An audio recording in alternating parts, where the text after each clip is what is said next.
Anong stand mo dito sa mga nepo babies at saka nepo wives katulad nga nilang Heart, 'di ba? Sinasabi lang nepo wives, wife Yung mga yan. nepo babies, Oo.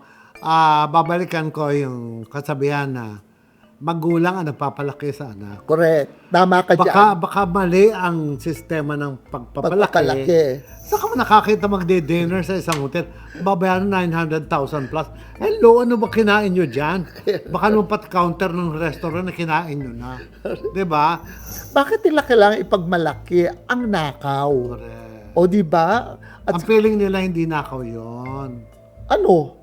Kasi grasya bubagsak galing sa Kasi langit. nakikita nila na araw-araw ginagawa ng magulang nila, lahat ng nakikita ng bata sa magulang, they always think it's right. Oo. So, nandun pa rin tayo sa magulang. Sa bagay, that's true. Totoo yan. Tapos, Magulang ba? paano ito? Magiging magulang din sila. Di ganun din ang pagpapalaki nila sa susunod na henerasyon.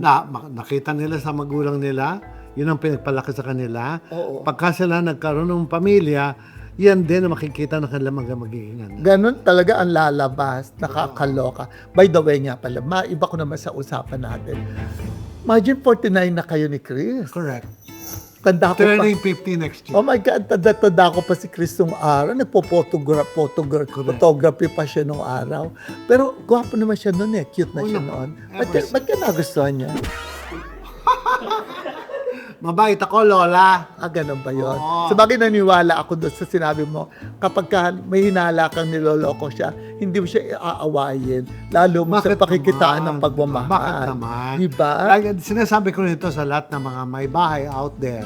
Pag halimbawa, nahuli niyo asawa niyo, nakipag-date ng 3 buwan, ginastosan yung babae, ikaw, asawa mo for 10 years, ipagpapalit mo yung 3 buwan. Siyempre hindi. Hindi tama. Diba? So bueno, 49 years na kayo. Next year, 50. Correct. What if one day biglang dumating sa iyo na, ano ba tawag sa iyo ni Chris? Hen. Hen? Hen. Ano? H-E-N. Hen. As in manok?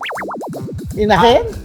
Honey. Kunito lang. Kunyeta. Akala ko naman manok, inahin, na nangingitlog. Yung pala, han. Yeah. Honey. Hen.